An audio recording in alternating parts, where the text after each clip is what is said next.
معزز سامعین کرام، السلام علیکم ورحمۃ اللہ وبرکاتہ۔ حضرات، آج جس موضوع پر ہم گفتگو کرنے جا رہے ہیں وہ ہے امر بالمعروف اور نہی عن المنکر، یعنی نیکی کا حکم دینا اور برائی سے روکنا۔ متعدد مقامات پر اللہ تبارک و تعالی نے لوگوں کو دوسروں کو بھلائی کرنے کا حکم دینے کا حکم فرمایا ہے اور دوسروں کو برائی سے روکنے کے لیے بھی حکم و ارشاد فرمایا ہے، لیکن ساتھ ہی ساتھ ہر انسان کو خود بھی ایسا عمل کرنا چاہیے جس سے دوسرے لوگ متاثر ہوں،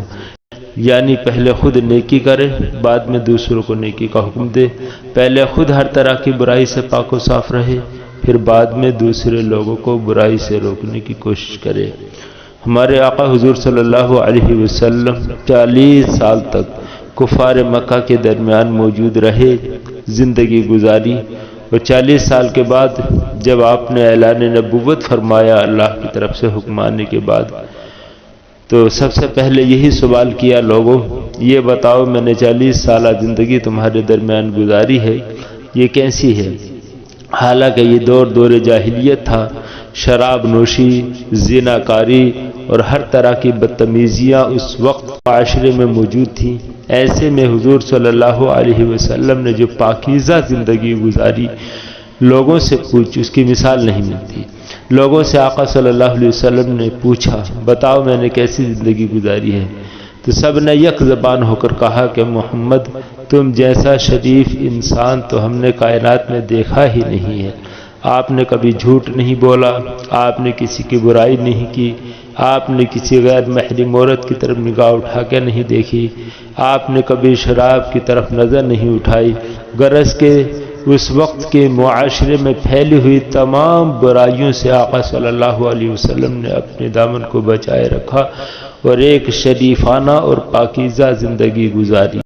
مقصد یہ ہے کہ ہر انسان کے لیے امر بالمعروف اور نہی عن المنکر لازم ہے کہ وہ دوسروں کو اچھی بات کا حکم دے اور برائی سے روکے، لیکن اس سے پہلے اسے خود بھی ایسے اعمال کرنے چاہیے کہ جس سے دوسرے لوگ متاثر ہوں اور اس کے کہنے سے فوراً مان جائیں اور اس کی بات پر عمل کریں۔ آئیے اس سلسلے میں کچھ احادیث ملاحظہ فرمائیں۔ مسلم شریف کے حدیث پاک ہے، حضرت ابو سعید خدری رضی اللہ تعالیٰ عنہ سے روایت ہے کہ رسول کریم صلی اللہ علیہ وسلم نے فرمایا کہ جو شخص کوئی بات خلاف شرع دیکھے تو اسے اپنے ہاتھ سے روک دے، اور اگر ہاتھ سے روکنے کی قدرت نہ ہو تو زبان سے منع کرے، اور اگر زبان سے بھی منع کرنے کی قدرت نہ ہو تو دل سے برا جانے، اور یہ سب سے کمزور ایمان ہے۔ ترمذی شریف کے حدیث پاک ہے، حضرت ابوبکر صدیق رضی اللہ تعالیٰ عنہ نے فرمایا کہ میں نے حضور صلی اللہ علیہ وسلم کو فرماتے ہوئے سنا کہ لوگ جب کوئی خلاف شرع بات دیکھیں اور اس کو نہ مٹائیں تو عن قریب خدا تعالیٰ ان کو اپنے عذاب میں مبتلا فرما دے گا۔ ابو داؤد شریف کے حدیث پاک ہے، حضرت عرس بن عمیرہ رضی اللہ تعالیٰ عنہ سے روایت ہے کہ نبی کریم صلی اللہ علیہ وسلم نے فرمایا کہ جب کسی جگہ کوئی گناہ کیا جائے تو جو شخص وہاں حاضر ہو مگر وہ اسے ناپسند سمجھتا ہو تو اس آدمی کے مثل ہے جو وہاں موجود نہیں،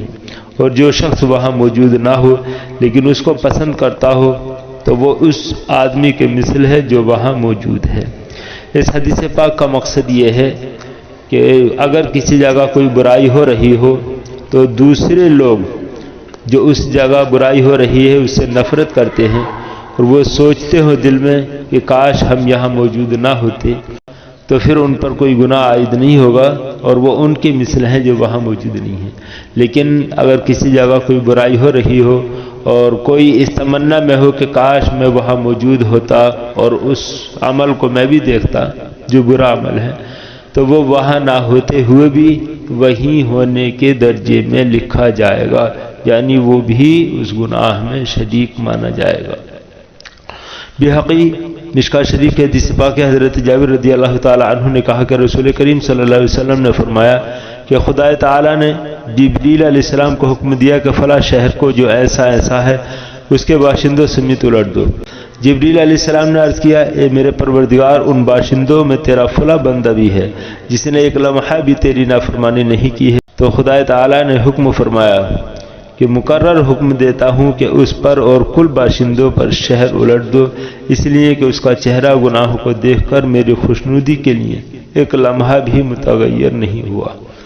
اس حدیث پاک کا مقصد یہ ہے کہ اگر کسی بستی میں گناہ عام ہو جائیں لیکن کچھ لوگ یا کوئی ایک شخص اس میں نیک، متقی، پرہیزگار، عبادت گزار ہو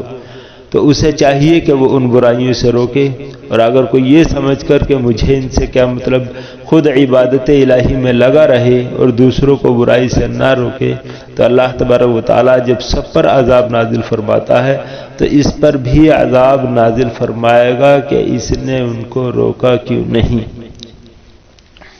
مشکوٰۃ شریف کے حدیث پاک حضرت انس رضی اللہ تعالیٰ عنہ سے روایت ہے کہ حضور صلی اللہ علیہ وسلم نے فرمایا کہ میں نے معراج کی شب میں دیکھا کہ کچھ لوگوں کے ہونٹ آگ کی قینچیوں سے کاٹے جا رہے ہیں۔ میں نے پوچھا جبریل یہ کون لوگ ہیں؟ انہوں نے کہا کہ یہ آپ کی امت کے خطیب اور واعظ ہیں،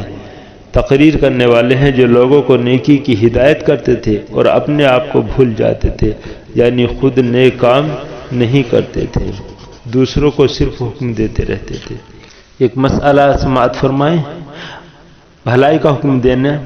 برائی سے روکنا، اس کی چند صورتیں ہیں۔ اگر غالب گمان ہو کہ نصیحت کو لوگ قبول کر لیں گے اور برائی سے رک جائیں گے تو ایسی صورت میں نصیحت کرنا واجب ہے، خاموش رہنا جائز نہیں۔ اور اگر غالب گمان ہو کہ نصیحت کرنے پر لوگ برا بھلا کہیں گے یا مار پیٹ کریں گے جس کی وجہ سے دشمنی اور عداوت پیدا ہوگی تو ان صورتوں میں خاموش رہنا افضل ہے، اور اگر مار پیٹ پر صبر کر لے گا تو مجاہد ہے، ایسے شخص کو امر بالمعروف و نہی عن المنکر میں کوئی حرج نہیں۔ اور اگر جانتا ہے کہ نصیحت قبول نہ کریں گے اور مار پیٹ گالی گلوچ کا اندیشہ بھی نہیں تو نصیحت نہ کرنے کا اختیار ہے، اور بہتر ہے کہ اس صورت میں نصیحت کر لے۔ ساتھ ہی ساتھ یہ بھی خیال ہے کہ برائی کو دیکھنے والے پر لازم ہے کہ اس سے روکے اگرچہ وہ خود اس برائی میں مبتلا ہو، اس لیے کہ شرع نے برائی سے بچنا اور دوسرے کو اس سے روکنا یہ دونوں باتیں لازم کی ہیں، تو برائی سے نہ بچنے پر روکنے سے بری ذمہ نہیں ہوگا، بلکہ خود بچنا بھی ضروری، دوسرے کو بچانا بھی ضروری،